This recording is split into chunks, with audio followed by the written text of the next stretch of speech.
The road was not meant to be found.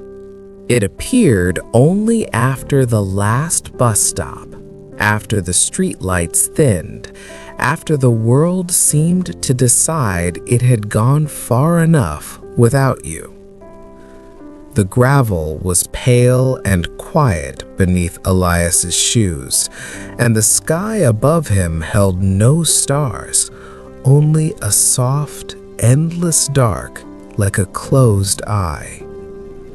He had not planned to walk this far. He had left his apartment hours ago with no coat and no destination, carrying only the weight of a day that had refused to end. The city behind him had been loud with voices, screens, and unfinished conversations. Every place he stood felt temporary, as if the ground itself was waiting for him to move on. So he did. That was how he found the road. At its end stood a house. It was small, older than its surroundings, and strangely calm. The windows were dark, except for one, where a single lamp glowed behind thin curtains. The light did not spill outward. It stayed close, as though it knew better to disturb the night. Elias stopped at the gate. He did not feel fear. He felt something else. Recognition, perhaps. The quiet kind, the kind that settles in the chest before the mind has time to question it. He opened the gate. It made no sound. The door was already unlocked. Inside, the air was warm and still. The scent of old paper and wood filled the room. A fireplace burned low, more ember than flame. Bookshelves covered the walls from floor to ceiling, bending slightly under the weight of years. A man sat in a chair near the fire. He looked neither young nor old. His hair was gray, but his posture was steady. His eyes lifted slowly, as if Elias had arrived not suddenly, but exactly on time. "You've been walking for a long while," the man said. Elias nodded. His voice felt distant, so he let silence answer instead. "Sit," the man said gently. Elias sat across from him. For a moment, neither spoke. The fire crackled softly, filling the space where words might have been forced in another place, another life. "This house doesn't get many visitors," Elias said at last. The man smiled. "I get exactly as many as I meant to." He stood and poured tea from a kettle that had not been there a moment before. Steam rose slowly, curling into the air like a thought remembering itself. "This house," the man said, handing Elias a cup, "belongs to the night." Elias looked around again. "What does that mean?" "It means," the man replied, "that people come here when the day has taken too much from them." Elias's hands tightened around the cup.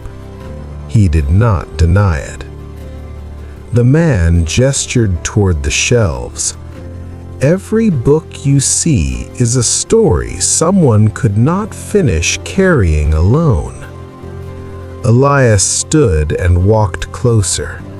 Some books were thick and worn. Others were thin, almost fragile. A few had no titles at all. "Are they real?"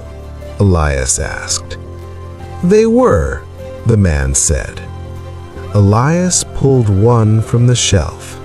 The pages were filled with careful handwriting. He read a single line, then closed it again, as though it were someone else's dream. "What happens to them?" he asked. "They rest until their owner is ready." Elias turned. Ready for what? The man did not answer. Instead, he picked up a thin, dark book from the table between them and placed it in Elias's hands. "This one is yours." Elias opened it. Every page was blank. "I don't write," Elias said quietly. "You don't need to," the man replied. "This book listens." Elias felt a strange tightness in his chest. He had spent years filling silence with noise, nights with light, thoughts with motion. The idea of being listened to, without interruption, without judgment, felt almost unbearable. "What do I do?" he asked. "Nothing," the man said. "Stay." So Elias stayed. Time moved gently in the house. The fire dimmed and brightened as if breathing. The night outside pressed softly against the windows.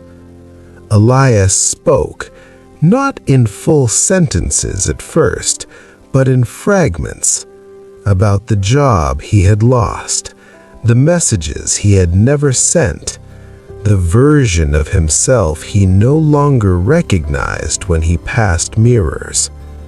The book remained open on his lap. Its pages were no longer blank. When Elias finally looked down, he saw words written in ink the color of dusk. They were not exact copies of what he had said. They were softer, truer. Hours passed, or perhaps only moments. At some point, Elias slept. When he woke, the fire had burned low, and the man was placing the book back into Elias's hands. "It's time," he said. Elias stood slowly. His body felt lighter, though nothing about his life had changed. "Will I come back?" he asked. The man smiled. "You already know the road now." Outside, the night had thinned. The sky held the first suggestion of dawn. When Elias turned to look back, the house was gone. The road, too, faded into the morning, but the book remained. Weeks passed. Elias returned to the city, to noise and movement and days that demanded answers. But something in him had shifted. When the world grew loud, he opened the book. When sleep refused to come, he let the pages listen. He did not write endings.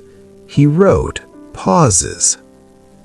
One night, long after midnight, Elias noticed a new page had appeared at the back of the book.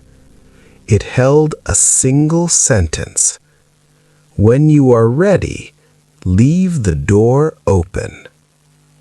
Elias closed the book and looked around his small apartment. He turned off the lights, he opened a window, and, for the first time in a long while, he let the night stay.